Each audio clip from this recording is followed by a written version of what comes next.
How to get permanent residency in Australia. In today's video, we will be discussing the types of visas which you could apply to get permanent residency in Australia. The Australian visa system is excessively complicated. Even the Australian government acknowledges this fact.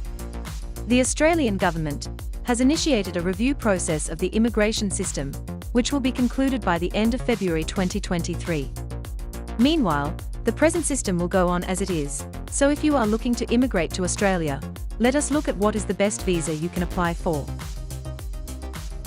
Acquiring an offer of employment from an employer who is willing to act as your sponsor in Australia is definitely an option, but it can be costly and demanding on the part of the employer.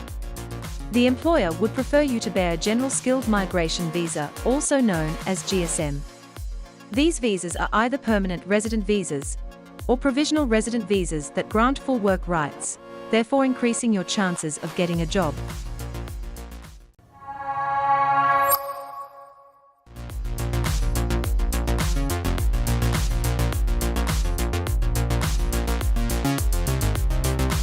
The processing time for a GSM visa is slow and initially more costly in regard to government application fees, but these visas pay for themselves because they significantly improve your employment options and the ability to maximize your earning potential without having to bear the cost of traveling to Australia, spending months in search of that one employer who is willing to engage the visa process, especially without exhausting your resources at home, including resigning from your job. Basically, there are two main types of GSM visas, which are as follows.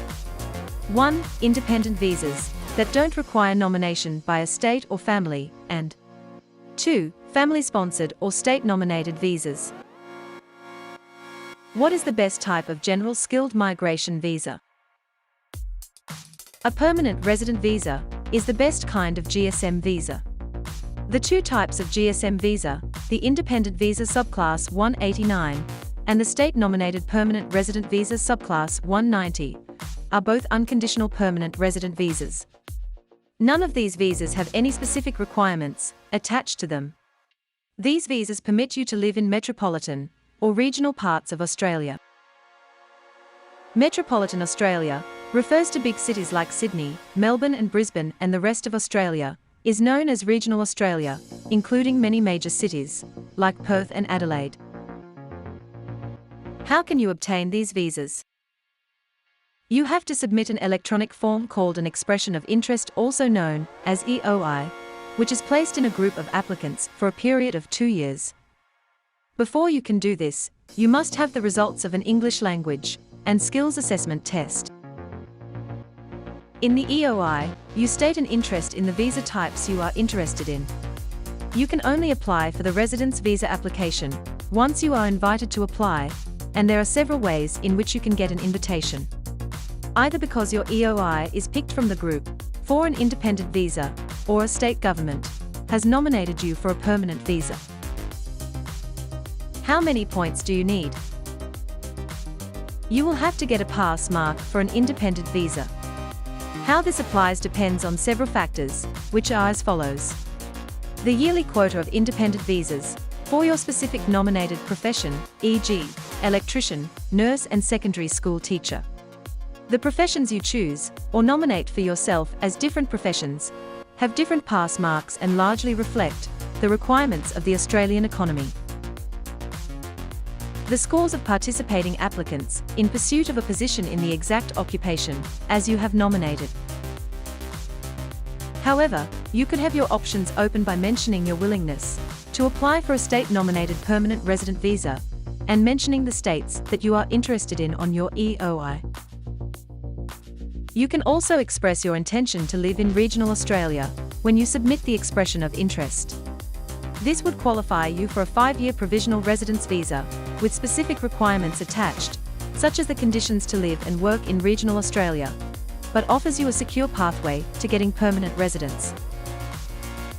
Likewise, if you have a family member living in regional Australia and your profession appears on a select list of professions that are in huge demand in Australia nationwide, you can express your interest in the family-sponsored visa when submitting the expression of interest. Your completed EOI depicts the kinds of visas you are interested in.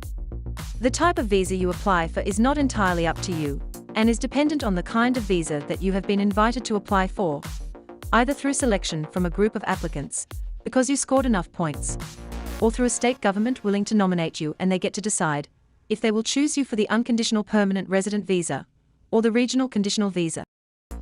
The state sponsorship. States determine the benchmarks for state nomination in their state nomination lists of professions. The list of professions is defined by states individually and according to the needs of that state's economy. Each state creates their own list of occupations, usually around July every year. States sometimes will choose a specific profession for the permanent resident visa or the provisional visa, depending on the following criteria. Applicant's location, onshore compared to offshore. The candidate's score. If the candidate studied or is working in that state. The applicant's years of experience. Some states prefer more experienced applicants. English language proficiency. And the type of profession. Certain professions are only available for the permanent resident visa, and some for the provisional visa. If we look into the example of New South Wales, nominating interior designers and secondary school teachers for the 190 visa. Secondary school teachers will need 70 points and won't need to have any work experience, but on the other hand, interior designers need 80 points and 2 years of prior work experience. Keeping in mind that Australia is going through extreme skill shortages across almost all professions, it's possible that one could get numerous invitations to apply from different states. After getting an invitation to apply for the visa, you have 60 days, and you must be able to assess the opportunity presented to you. In some occupations, candidates don't have to take the first invitation they get, while in other occupations, the candidate needs to accept whatever they can get. We have reached the end of today's video update. Like, share, and subscribe to our channel for more latest updates. Thanks for watching.